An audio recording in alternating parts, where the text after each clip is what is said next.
Welcome back to Ironhand. In our last chapter, our heroes, Rorik Valdrin and Ragavald, embarked on a new leg of their journey, soaring through the skies on a magical flying cube. Their destination, the treacherous Lavarin of Mount Gorgolin. But as they approached, the strain of the spell began to show. Ragavald expertly guided the cube to a clearing. "We need to land here," he announced, his voice strained. "My mana is running low. That spell requires a lot of power to maintain. It will take me a few hours to regain my full strength." With their transport grounded, the three adventurers decided to explore the mountain. The air was crisp, filled with the scent of pine and damp earth. They soon came upon a rushing river, its clear water tumbling over smooth stones. It was the perfect spot to rest. Valdrin, ever the skilled archer, took out his bow. With a few quick, expert shots, he caught several plump fish, and they soon had a small fire going, roasting their meal over the flames. Hours passed. With Ragavald's energy restored, they packed up and continued their trek. They were nearing the edge of the mountain forest, the trees growing denser, when a creature emerged from the shadows. It was a wolf, but unlike any they had seen before. Its fur seemed to shimmer like hardened silver, and its fangs and claws glinted like sharpened blades. Ragavald's hand went to his staff. "Stay alert," he whispered urgently. "That's a sylvan wolf, a mythical beast. Its hide is as tough as iron, and it can blend into its surroundings almost perfectly."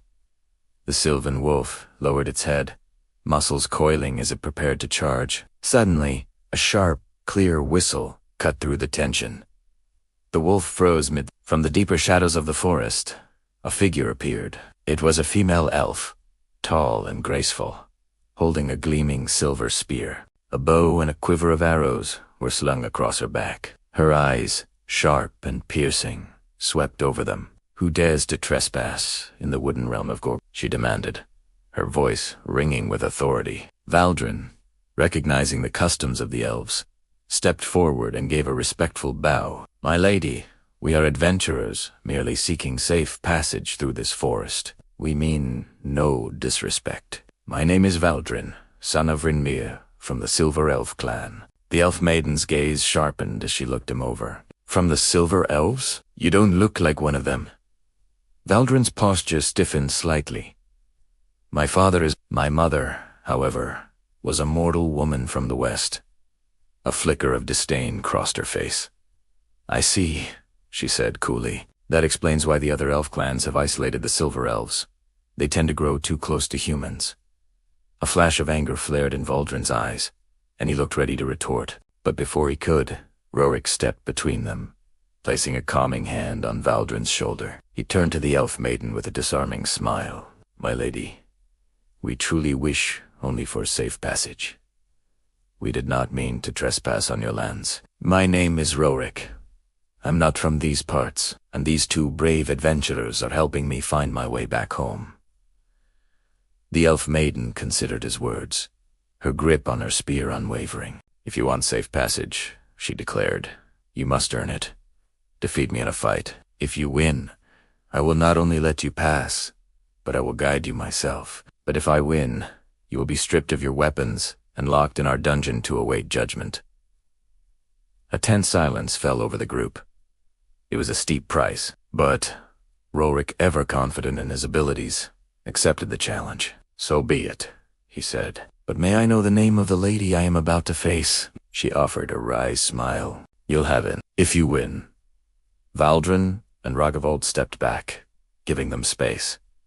The clearing became an arena. Rorik drew his blade, its familiar weight of comfort in his hand. The duel was about to begin.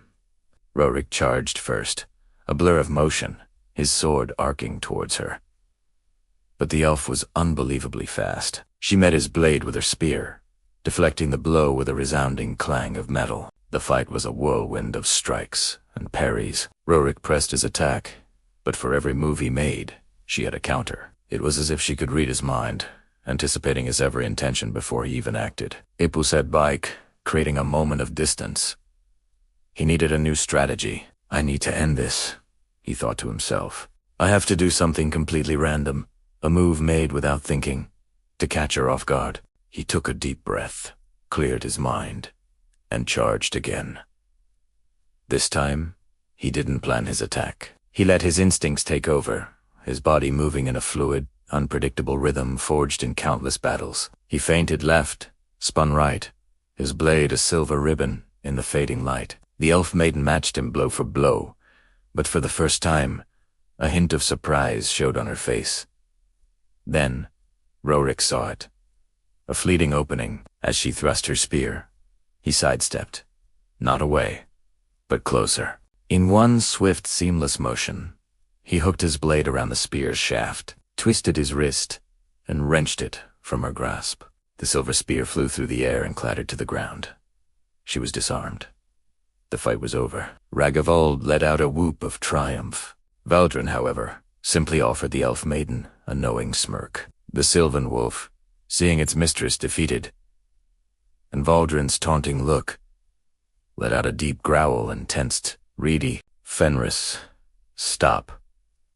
The elf maiden shouted, her command sharp and immediate. The wolf instantly ceased its advance, though its wary eyes remained fixed on Valdrin. The elf maiden gracefully stood up, brushing herself off. She looked at Rorik, not with anger, but with a newfound respect in her eyes. "My name is Eloria," she said, her tone much warmer now, and this she gestured to the wolf.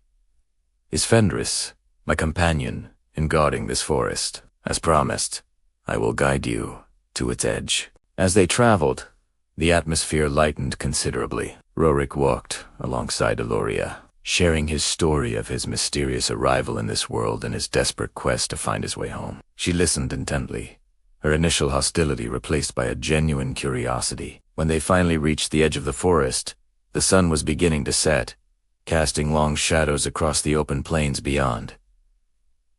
Eloria turned to them. "This is where I leave you. May your journey ahead be safe." Rorik hesitated. "Eloria, your skill with a spear is incredible. You would be a great help on our journey. Will you come with us?" Eloria smiled, a little sadly. "I thank you for the offer, Rorik, but I cannot. This forest needs its guardian." She reached into a pouch at her belt and pulled out a small, ruby-red object that shimmered like a living coal. She pressed it into his hand. "It's a seed," she explained, "but in a time of great need, crush it on the ground. Help will arrive." Rorik closed his hand around the precious gift. "Thank you, Eloria, for everything." With a final nod, she and Fenris turned and melted back into the shadows of Mount Gorgelling. Rorik, Valdrin, and Ragavald stood for a moment, watching them go, before turning their faces toward the unknown horizon. The journey continues. What lies ahead for our heroes? Will Rorik ever find his way home? We'll find out in the next chapter of Iron. Thanks for watching. Don't forget to like, subscribe, and hit that bell icon so you don't miss what happens next. See you in the next video.